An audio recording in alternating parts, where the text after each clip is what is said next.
A picture that John Heald posted, that picture was how he was announcing changes to the room service. So this was a picture of their new room service menu that you had to open the picture, look at it carefully to realize there's no free options anymore. Yeah. So it used to be free up until 10 p.m., and then you had to pay, which I have objections to, because after 10 p.m., your options get more and more limited. After 11 p.m. or midnight, depending on the ship you're on, all that there is pizza that you can get with a Caesar salad, and that's it. So if you're lactose intolerant, there's nothing you can eat for the all-inclusive price you paid from the hours of like midnight till like 6 or 7 in the morning. And if you're like a something. diabetic and like there's certain like the pizza may not be a viable option for you or something like that. Like I'm not really sure how that works. When they made the change for 10 p.m., they said it was because too much food was being wasted if it was being ordered late at night. I guess maybe the stereotype is the drunk people come back from the club and then they order food and don't eat it. I don't know, but it makes no sense to me. I think there needs to be, more alternatives overnight. You can go get yourself. It doesn't have to be room service, but I think that it's disproportionately affecting people who have fewer options, and I think that that's not cool.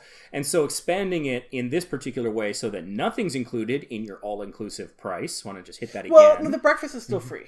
Breakfast, right. That was the only thing that they left. Yeah. And so, but other than that, and again, the way they announced it was through a picture uploaded to one representative's Facebook page, which is dodgy. Like Carnival themselves did not make the announcement.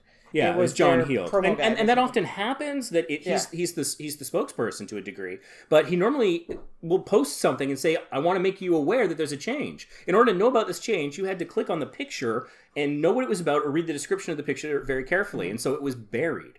And it upset a lot of people, so Carnival has reversed that part of the decision. Yeah. So the room service is still free up until 10 p.m. They've axed this new menu. They're going to, I don't know, they're rethinking it. You've already paid. Right? I mean, it's basically just a money grab. That's all it is just a big money grab. It's really what it is. And apparently Carnival has declared record profits. I think they cracked $1 billion last year. No, more than that. Well, I had not heard that. I actually checked out their annual report because I was making the argument. I was like, how can you report a revenue growth and then say we need to cut down costs? Both can't be true. Basically. So that was I was pretty upset about that as well. I think the people saying I'm not going to cruise with Carnival anymore because of this is a bit on the extreme. That's ridiculous. Did they say that about the room service? Yes. Oh. Yeah, and they're basically saying that's it. This is our last. We've already booked a cruise. Like one person said, like I have one cruise coming up in a couple of days, but I have like 3 or 4 more booked for the year. I'm going to cancel them and just eat the cancellation fee. Like that's just kind of dumb.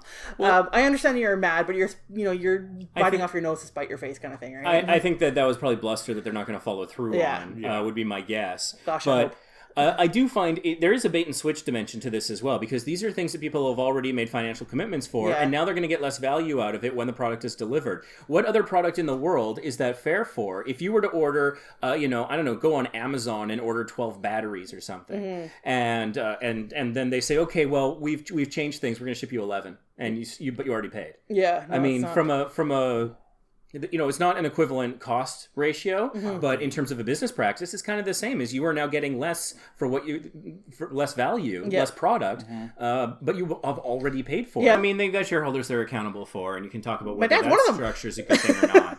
But I think that part of it is that what they should do is they need to announce these things well in advance. Fair. And they're diminishing the value of the service that's already been paid for. So what I think they need to do is, like, before they release the 2020 bookings, is when they should make that announcement. Effective 2020. Yeah. This is what room service looks like. This is what this and so it's bookings, before anyone's paid for it, so you know what you're buying before you pay. Yeah. And I mean, I don't know about the legality behind all of this, but I mean, if people were so upset as to say some of the things that they did on Facebook, I wonder if some of them are, upset enough to challenge it legally. I don't know. Yeah, I can't imagine that. But I mean, there are people who are sitting there like that were diehard Carnival cruisers that are like, I'm just going to stop cruising Carnival now. Because they're basically saying, you know what, I'm getting the same value. Those people are extremists. Those people, they are extremists, but they're basically, I mean, the crux of their argument basically is, I go to Carnival because they are the more cost-effective option. It's becoming less and less the case, so I can maybe go to a higher quality, quote-unquote, cruise line, say, for instance, Royal Caribbean Princess, and get better benefits for roughly the same amount of money. Potentially. Is kind of the argument that they're starting to say. And it's like the math still says that Carnival is still the most cost-effective cruise line, but it's getting harder and harder to get that math to justify, like get the math to make that still be the same.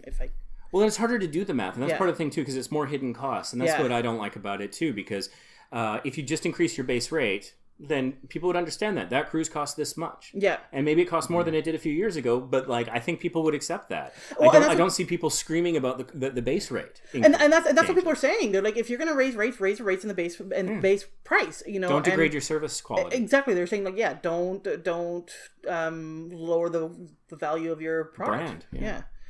So, I mean, I don't know. And I can understand, too, because, you know, I try to get people like John to go on their first cruise. And so a low base rate probably makes that more appealing.